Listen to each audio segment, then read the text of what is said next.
no livro do Evangelho de João, no capítulo 6.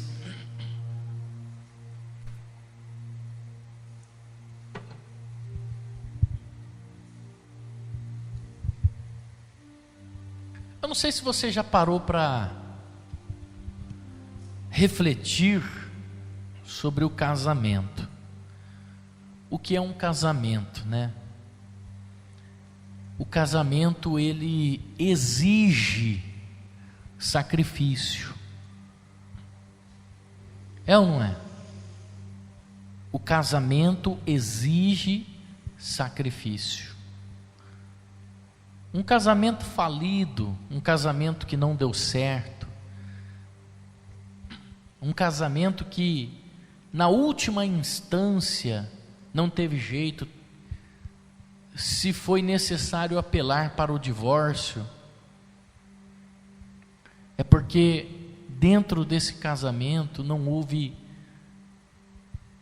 sacrifício suficiente.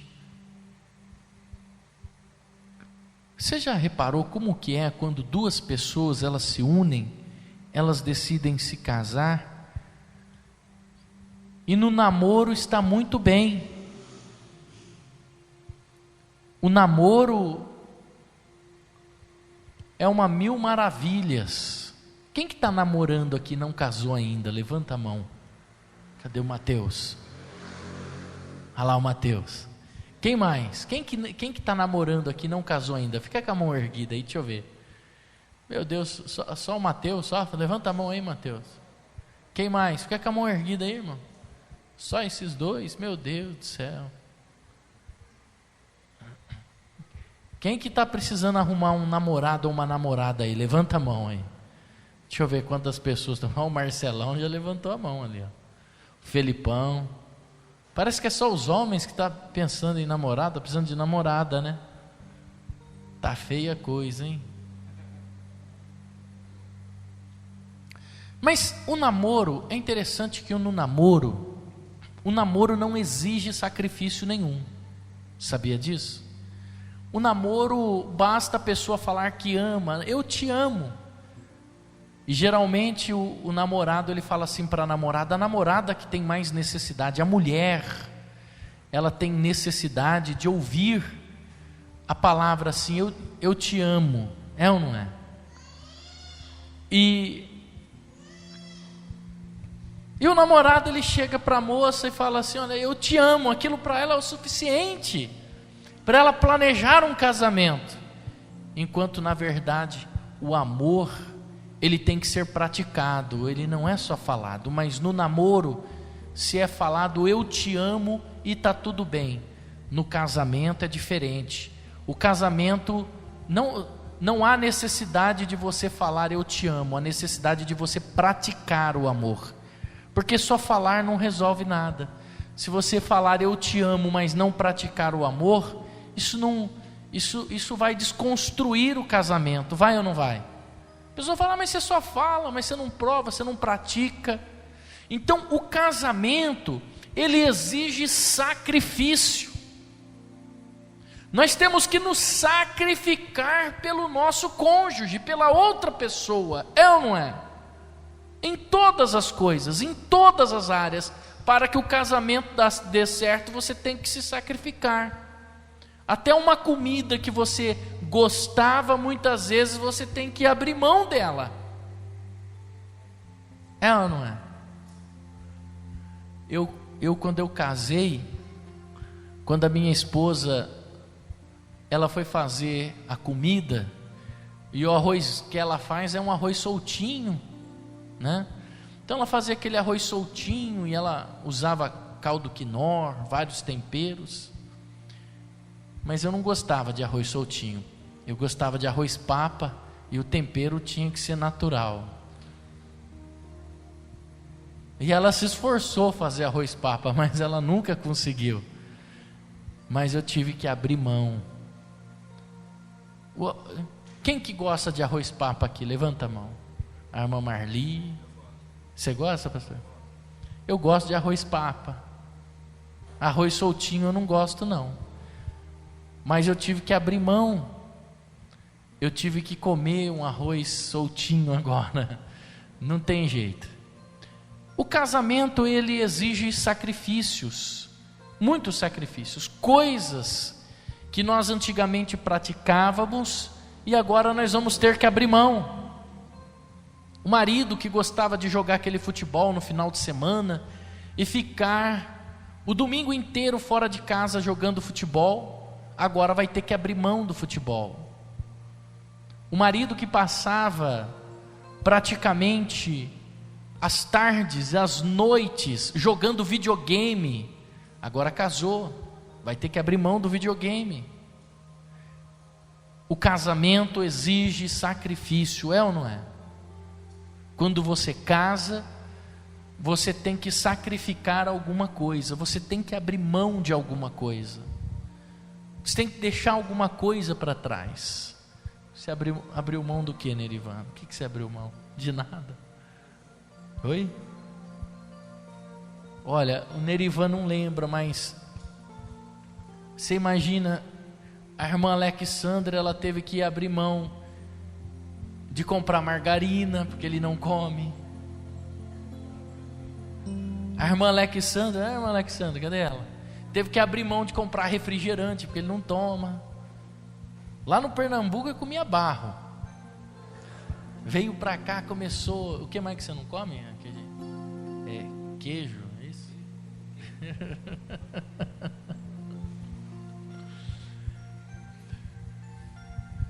No casamento a gente vai abrindo mão e a gente vai nos sacrificando. Só assim para o casamento dar certo. Não adianta você querer bater de frente, não adianta você querer casar e levar a sua vida descompromissada. Casamento exige compromisso, amém? Exige ou não exige? Aliança, pacto, compromisso, é ou não é? Pois bem, com Jesus é a mesma coisa. Quando nós falamos da ceia do Senhor e nós nos envolvemos nesse ato maravilhoso, a ceia, Jesus Cristo é a aliança que nós fizemos com Deus. Não adianta você querer viver uma vida, estar casado com Deus e querer viver uma vida do seu jeito. Casamento exige sacrifício. Deus já deu um sacrifício por nós, que é Jesus Cristo. Ele já sacrificou o melhor dele. Jesus Cristo foi o sacrifício de Deus pela humanidade. Mas e nós? O que nós estamos sacrificando para Deus? Nós queremos estar casados com Deus. Na verdade, nós queremos que só Deus faça parte dele nesse casamento. Mas nós não queremos cumprir a nossa parte nesse casamento com Deus. E Jesus, ele é a aliança. A Bíblia diz que ele foi a aliança entre Deus e o homem. O que é importante no casamento? A aliança não é importante no casamento? A aliança, ela representa um pacto que você tem com a outra pessoa. Quando você casa, você dá uma aliança de presente. Homem casado e mulher casada não anda sem aliança. Isso não é de Deus. Se você tem um pacto com uma pessoa, você tem que mostrar que você tem uma aliança com ela, para que de longe as pessoas vejam que você é uma pessoa compromissada, que você fez uma aliança, que você tem um compromisso com alguém. Então, homem casado e mulher casada usa aliança. E a aliança? A aliança, ela é feita com o melhor material, o material mais caro da terra. Ele é chamado ouro. A aliança de casado, ela precisa ser de ouro, porque o ouro representa a pureza, o ouro representa valor. A aliança tem que ser de ouro. Jesus Cristo é a aliança perfeita que Deus ofereceu ao homem, à humanidade. Ele é a aliança pura, sem mácula, perfeito. Então, quando nós assumimos esse casamento com Deus, exige-se também compromisso. Eu não posso servir a Deus e querer que somente Deus tenha parte dele nesse casamento. Eu não posso estar casado com Deus, aguardando só Ele fazer a parte dele, mas eu não. Que casamento é esse? Que cada um tem um pensamento diferente. Deus quer de um jeito, a gente faz de outro. Vai dar certo? Se você casa aí com a sua esposa, a esposa quer de um jeito, o esposo quer de outro, vai dar certo? No casamento espiritual é a mesma coisa. É necessário se ter compromisso. É necessário firmarmos um compromisso com Deus. Olha só, João capítulo 6, o versículo 27, ele diz assim, preste atenção. Todavia bem sabemos, estou no 7, perdão. Capítulo 6, versículo 27. Trabalhai não pela comida que perece, mas pela comida que permanece para a vida eterna, o qual o Filho do Homem vos dará, porque a este o Pai deu e o selou. É interessante, pastor Reginaldo, que o homem, nos dias de hoje, ele está mais preocupado em trabalhar pela comida que perece. Ele está mais focado no seu trabalho secular, em receber a comida física, do que a espiritual. E é Jesus que está dizendo isso aqui, preste atenção, trabalhai não pela comida que perece, mas pela comida que permanece para a vida eterna. Quantos estão trabalhando para receber a comida da vida eterna? Quem é a comida da vida eterna? Quem é o pão vivo que desceu do céu? Muitas vezes nós estamos muito sedentos em busca da comida física. Nós nos compromissamos demais com os nossos afazeres físicos, mas deixamos Deus de lado. Não tem esposa que chega assim no atendimento pastoral, pastor José, e ela fala assim, meu marido não tem tempo para nós, ele trabalha demais. Ele não tem tempo para a família, não tem tempo para os filhos. Pelo menos a maioria dos problemas é assim. Raros casos a mulher fala assim, esse homem não trabalha. Mas tem também, é ou não é? Ele não tem tempo para nós. Ele não tem tempo para a gente. Dá certo um casamento assim? E Deus está dizendo aqui, olha, trabalhe pela comida que te garante a vida eterna, não pela física. É claro que nós temos que trabalhar para se alimentar, mas Jesus ele está dizendo aqui que não é só isso, que pessoas que estão desenfreadamente largando Jesus de lado para receber somente o alimento físico. É ou não é? Não esqueça nunca, jamais, que as portas que são abertas na nossa vida são abertas por Jesus, mas também há portas que Ele pode fechar e ninguém pode abrir. Muitas pessoas fizeram isso e se deram mal, pagaram um alto preço. Trabalhai não pela comida que perece, mas pela comida que permanece para a vida eterna, a qual o Filho do Homem vos dará, porque a este o Pai, Deus o selou. Disseram-lhe, pois, o que faremos para executarmos as obras de Deus? Jesus respondeu e disse-lhe, a obra de Deus é essa, que creiais naquele que enviou. Agora preste atenção no versículo 37. todo que o Pai me dá virá a mim, e o que vem a mim, de maneira alguma eu o lançarei fora.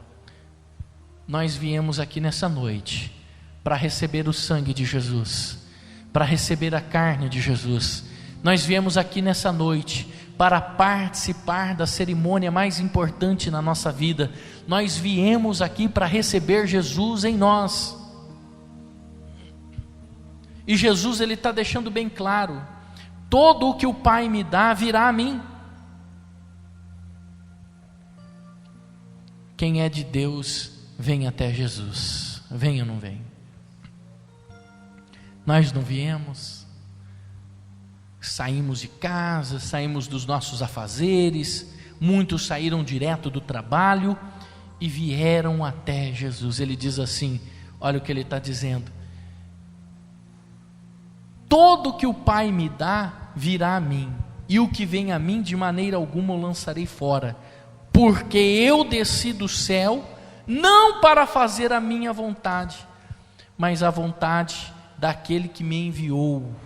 E a vontade do Pai que me enviou é essa: que nenhum de todos aqueles que me deu eu perca, mas que eu ressuscite no último dia. Porquanto a vontade daquele que me enviou é essa: que todo aquele que vê o Filho e crê nele tenha vida eterna, e eu o ressuscitarei no último dia. A vontade de Deus é que você seja salvo. Deus não tem vontade que você perca a sua salvação. Deus não tem vontade de ver ninguém perdendo a salvação. A vontade dele é que todos sejam salvos. Mas a salvação, ela não depende de Deus, porque Deus já deu Jesus. Agora depende de nós. É nós que temos que recorrer. É nós. É nós que precisamos buscar alcançar. Versículo 47. Na verdade vos digo que aquele que crer em mim tem a vida eterna. Aquele que crê em mim tem a vida eterna. Eu não sei o que você está buscando desenfreadamente. Se você está buscando enriquecimento, se você está buscando saciar os prazeres da carne. Lembra que nós falamos aqui de Mamon? Mamon são as nossas vontades. Jesus está dizendo: não se pode servir a Deus e a Mamon. Eu não posso servir a Deus e as minhas vontades, os meus desejos. Eu não posso servir a Deus e a mim mesmo. Mas ele está dizendo: todo aquele que vem a mim, todo aquele que crê em mim, todo aquele que se achega a mim, eu ofereço para ele a vida eterna. Tudo que você conquistar será passageiro. Tudo que você conquistar nessa terra será passageiro. Você pode lutar para comprar um carro zero. Você vai falar: que carro zero, lindo, maravilhoso. Quando você terminar de pagar o carnê, ele já não está valendo muito dinheiro não. E aí você vai pensar assim: puxa, eu paguei 3 carros, ou 4, mas ele já deixou de ser aquele carro que eu comprei. Tudo passa, mas a nossa alma é eterna. Aonde você quer colocar a sua alma? Ela é eterna. Você quer que a sua alma seja salva? Ou a perdição? Tudo passa, mas a alma é eterna. Quando você morre, não para aqui, não acaba aqui. A alma é eterna. A alma é eterna.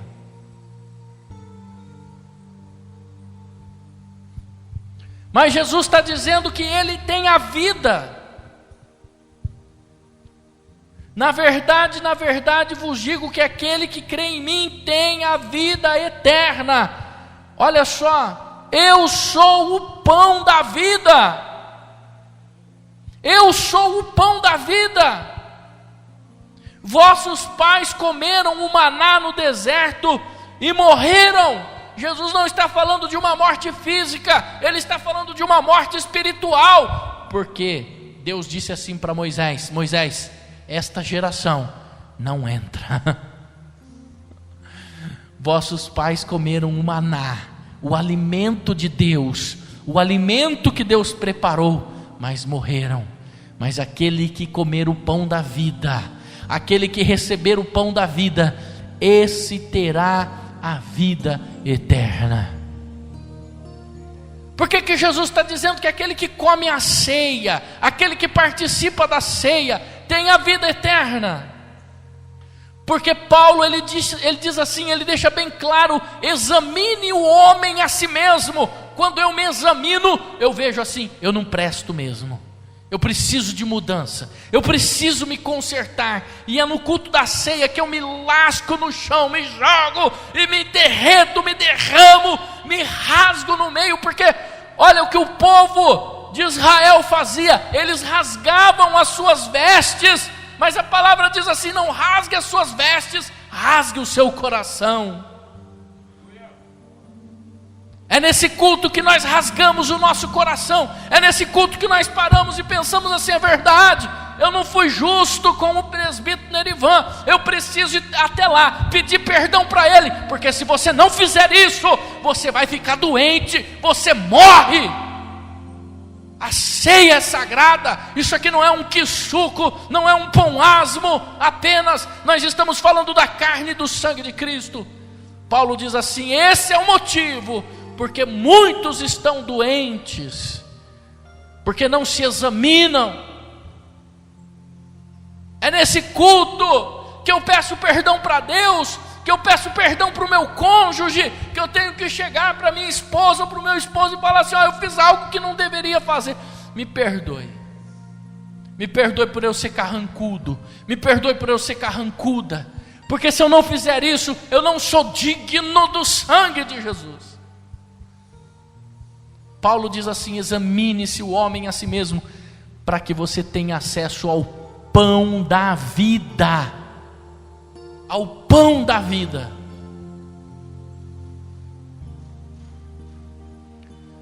Quem come desse pão tem a vida eterna. Vossos pais comeram o maná no deserto, mas morreram, sim, porque ainda comiam reclamando. De novo isso, de novo aquilo. É ou não é? Parece aquele filho birrento que não está vendo o sacrifício que o pai faz para sair todo dia e trabalhar, pagar as contas, para chegar na hora da janta ele falar: bife de novo. É ou não é? Ah, se eu fizesse isso quando eu era criança. A gente comia sem reclamar, porque se reclamasse, ficava sem comer. Hoje é um negócio assim: não quero isso, não quero aquilo. O povo lá no deserto estava assim, reclamando. Quanta gente está reclamando do alimento de Deus? Quantas pessoas têm reclamado do alimento dos céus? É ou não é? De novo o pastor falando para a gente se consertar. Ué, se conserte, que Deus não manda a gente pregar essa palavra. Ele te ama, Ele quer o melhor para você. Ele diz assim: não quer que nenhum dos que foram enviados se perca.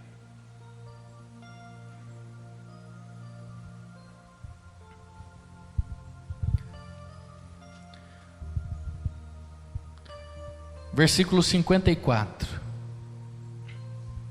Quem come a minha carne e bebe o meu sangue tem a vida eterna, e eu o ressuscitarei no último dia. aquele que tem direito, aquele que tem acesso ao sangue de Jesus, à carne de Jesus. Jesus faz uma promessa aqui, pastor. A promessa dele é: eu o ressuscitarei no último dia. Olha a importância de eu colocar a minha vida no altar. Olha a importância de eu colocar a minha vida diante de Deus. Coloque a sua vida no altar. Examine-se a você mesmo. Se derrame diante de Deus. Coloque a sua vida no altar, para que você venha ter acesso ao sangue e à carne de Jesus. Eu o ressuscitarei no último dia. E a Bíblia diz ainda em Apocalipse diz que seremos com ele reis e sacerdotes. Você quer fazer parte desses reis e sacerdotes?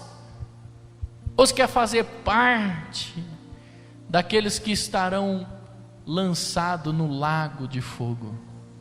Será terrível, porque a Bíblia diz que também será lançado lá Satanás, os teus anjos, a besta, o anticristo, todos os pecadores.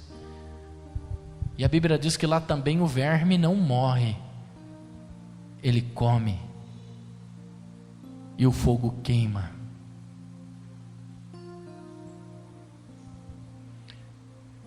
Coloque a sua vida hoje nesse culto de ceia diante do altar de Deus. Por que Paulo diz assim: examine-se o homem a si mesmo? Eu não ando com você, eu não acompanho você. Quem anda com você 24 horas é você. Nem sua esposa, nem seu esposo anda com você 24 horas. Então é nesse momento que você vai se derramar diante de Deus, que você vai pedir perdão, que você vai falar com Ele, que você vai se rasgar, que você vai rasgar o seu coração. Eu amo o culto de ceia por causa disso, porque é um culto aonde Jesus nos dá direito de sondar o nosso coração, de sondar a nossa vida. Olha o que Davi disse. Esse homem é extraordinário, um homem segundo o coração de Deus. Ele diz assim: sonda-me, ó Deus, e vê se há em mim algum caminho mau. Vê se há em mim algum caminho mau. E o que mais que ele fala? Guia-me pelo caminho eterno. Esquadrinha-me, me guia, me mude. Se você tiver coragem hoje de falar essa oração para Deus, faça essa oração para Deus. Fala assim: Senhor, sonda-me e vê se há em mim algum caminho mau. Vê se eu estou fazendo alguma coisa errada. Meu Deus, mostra para mim se eu estou roubando de alguém, se eu desviei dinheiro, se eu deixei de pagar um imposto, se eu menti na minha declaração de imposto de renda. Meu Deus, vê se há em mim algum caminho mau. Vê se eu falei mal de alguém pelas costas. Vê se aqui na frente eu falei: a paz do Senhor, tudo bem, meu querido, e nas costas desci a lenha. Vê se há em mim existe algum caminho mau, se eu defraudei alguém.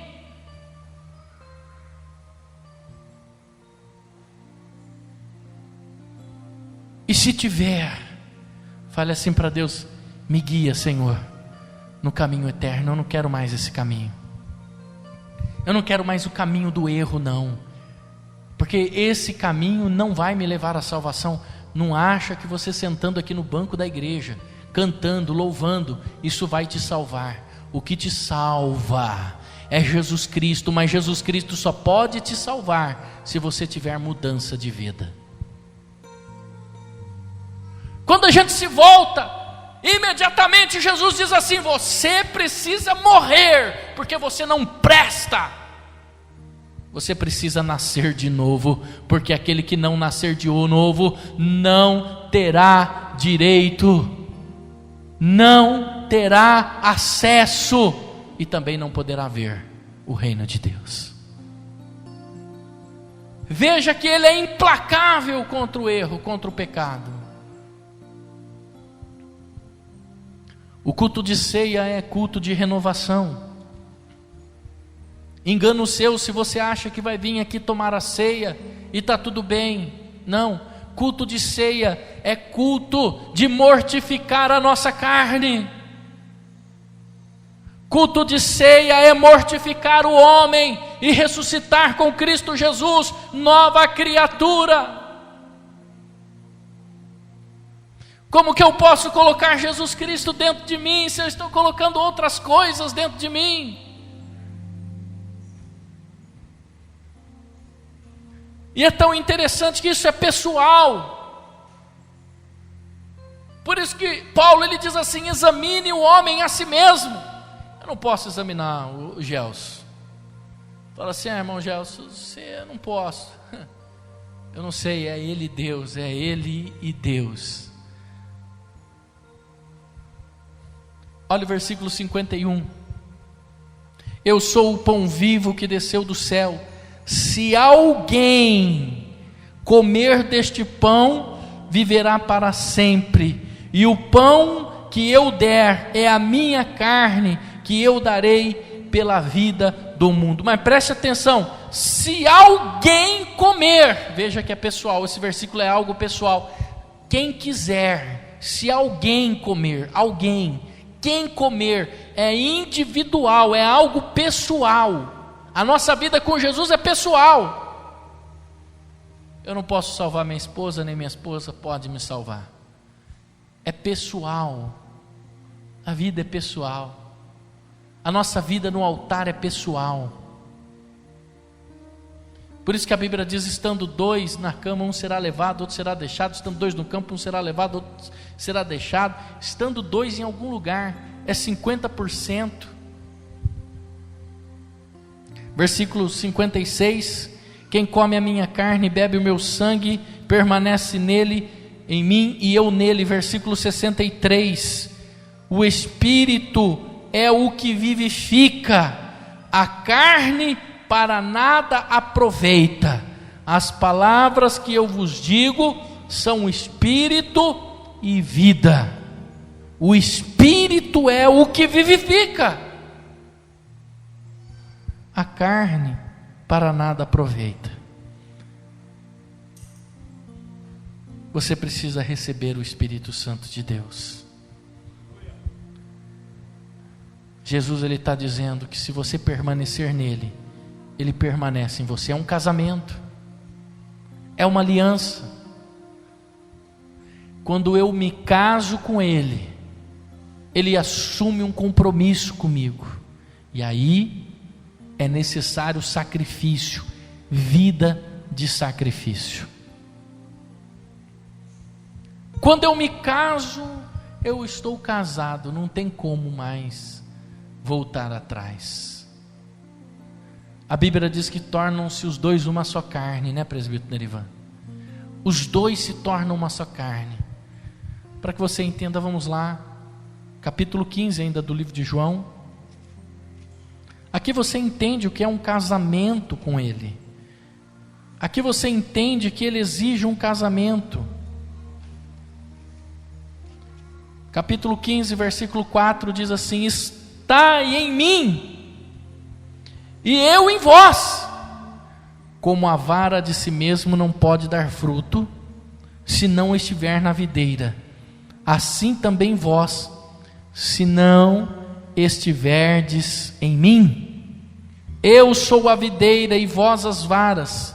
Quem está em mim e eu nele, esse dá muito fruto, porque sem mim, diga assim, nada podeis fazer. Nada. Sem ele, nada você pode fazer. Sem Jesus você não pode fazer nada. Você pode até tentar, mas não vai dar certo. Versículo 6: se alguém não estiver em mim, será lançado fora como a vara, e secará. E os colhem e lançam no fogo e ardem. Mas se vós estiverdes em mim e as minhas palavras estiverdes em vós, pedireis tudo o que quiserdes e vos será feito. Aleluia!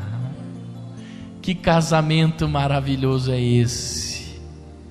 Esse é o casamento maravilhoso, é o casamento que Deus exige de nós. Se vós estiverdes em mim e as minhas palavras estiverem em vós, pedireis tudo o que quiserdes e vos será feito. É aliança, é compromisso, é casamento, é noite de ceia. Hoje nós vamos receber Jesus. Só que não basta só você receber Jesus, é importante que as palavras dele também estejam em você, as ordenanças, os ensinos dele também estejam em você. Se as minhas palavras estiverdes em vós, então, meu irmão, você vai pedir tudo o que quiserdes e vos será feito. É tudo. Por isso que Jesus disse: trabalhai não pela comida física, mas pela comida da salvação, pelo pão vivo que desceu do céu, porque todas as outras coisas serão abundantes na sua vida. Você vai trabalhar, vai se cansar, se fatigar, e você não vai conseguir alcançar êxito. Pastor, mas tem pessoas ricas, riquíssimas, que não servem a Deus. Mas pergunta se elas desfrutam o dinheiro. Pergunta se elas têm paz. É só trabalhar, né, pastor? É ou não é? É só trabalhar. Se ele deixar de trabalhar, ele perde tudo. O que está faltando? O que você está precisando? A Bíblia diz que Deus é dono do ouro e da prata. É ou não é? É ou não é?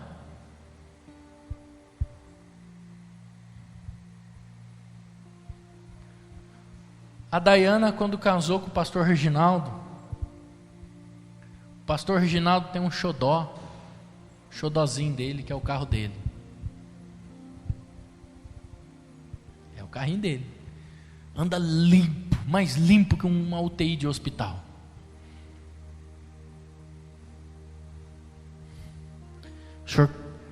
O senhor já tinha o carro antes de casar com ela. O senhor casou com ela agora, e aí? O carro é dela também?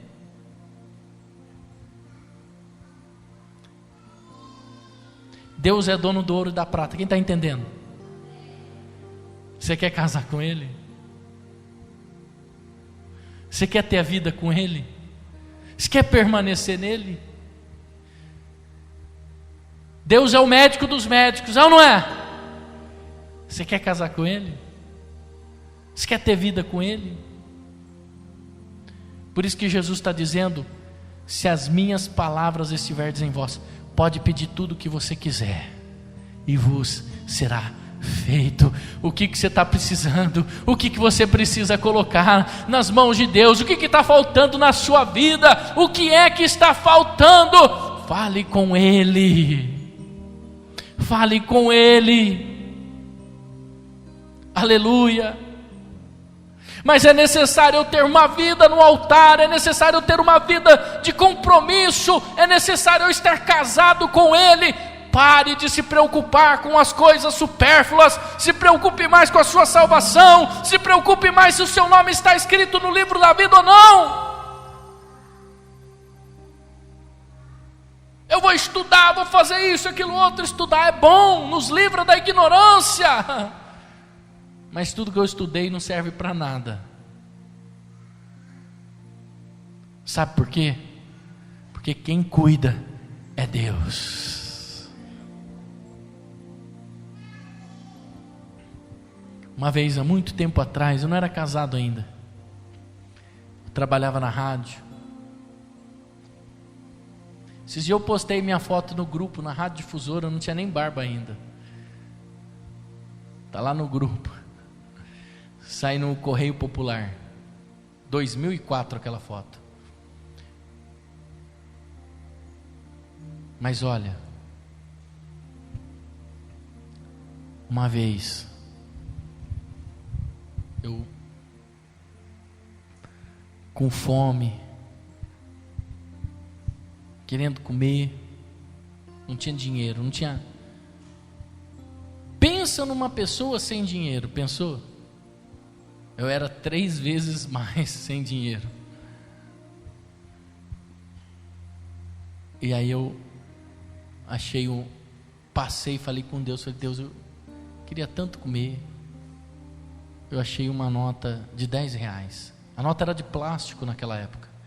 R$10 era de plástico. O senhor lembra disso? Quem lembra aqui que a nota de R$10 era de plástico? Mostra quem é o povo antigo aí, ó. Você lembra, irmão Eduardo? Era de plástico. Eu não sei de onde que veio, mas eu sei que foi Deus que preparou. Meu irmão, eu sei de uma coisa: esteja casado com Deus, na hora certa Deus vai preparar. O que precisa? O que precisa? Precisa eu colocar a minha vida no altar.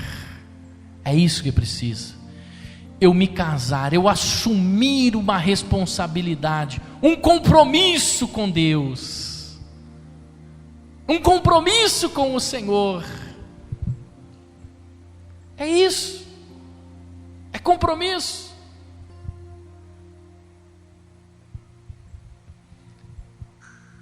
Você já pensou? Eu vi isso ontem, mas vou falar com todo respeito. Já pensou você casar? É duro, porque eu sei disso, que eu ouvi isso, mas veja bem, já pensou que você casar e o marido ter que trabalhar fora e ele só vem final de semana em casa? Tem gente assim, tem ou não tem?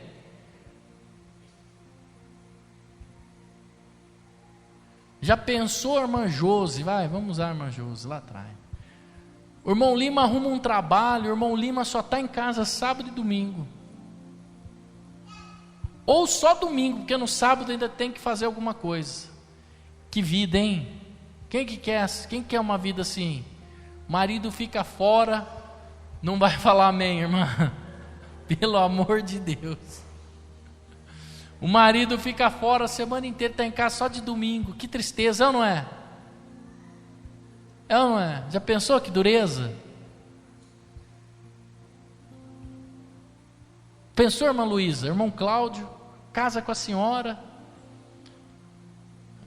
só está em casa de domingo, o restante dos dias está fora trabalhando. Dá certo um casamento assim? Dá, é ruim ou não é? Mas você diz que casou com Deus, mas você só vem na casa dele de domingo? É ou não é, pastor? Só vem de domingo. Você acha que uma das partes não está bravo com esse casamento aí? Tá ou não está? Uma das partes está falando, tem coisa errada aí, por que você não está aqui todo dia? Olha lá o irmão Lima me olhando lá, só no cantinho. Já pensou, irmão Lima? Que dureza. Eu não consigo ficar fora de casa não. Já acostumei com a minha esposa, com o meu filho. Uma vez a gente estava reformando a nossa casa, logo quando o pastor Reginaldo chegou na igreja, e estava muito pó, era o pedreiro quebrando dentro de casa. Você imagina, lidar com um pedreiro não é fácil não é, irmão Leandro? Imagina dentro de casa, quebrando o seu banheiro, os 2 banheiros, o quarto, era aquele pó terrível. A minha esposa pegou, foi para a casa da minha sogra. Meu Deus, eu não sei quanto tempo levou aquela reforma, se foi um mês, mas aquilo para mim foi uma eternidade. Ô coisa cruel, é difícil. É difícil. Ainda hoje em dia tem o WhatsApp que você fala vídeo. Eu ia lá, dava um abraço no Azaf, na minha esposa, mas é duro, viu? Você tinha que colocar o colchãozinho lá longe, você olhar e falar, meu Deus do céu. sozinho, eu e um monte de escorpião. Enchi um pote de escorpião, deve ter uns 15. Serviu lá? Uns 15. Eu e os escorpiões. Só Deus para livrar. É ruim.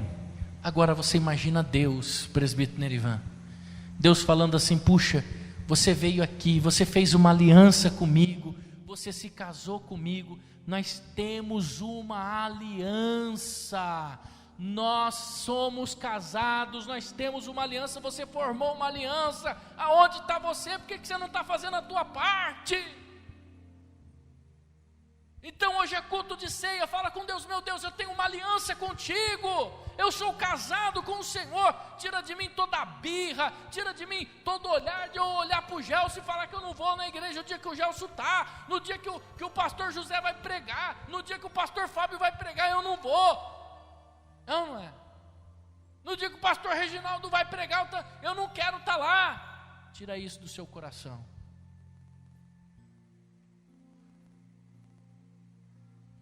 Eu não vou hoje porque o pastor Reginaldo não vai cantar. Vai sobrar para o pastor Fábio fazer aquilo que ele chama de canto. Não.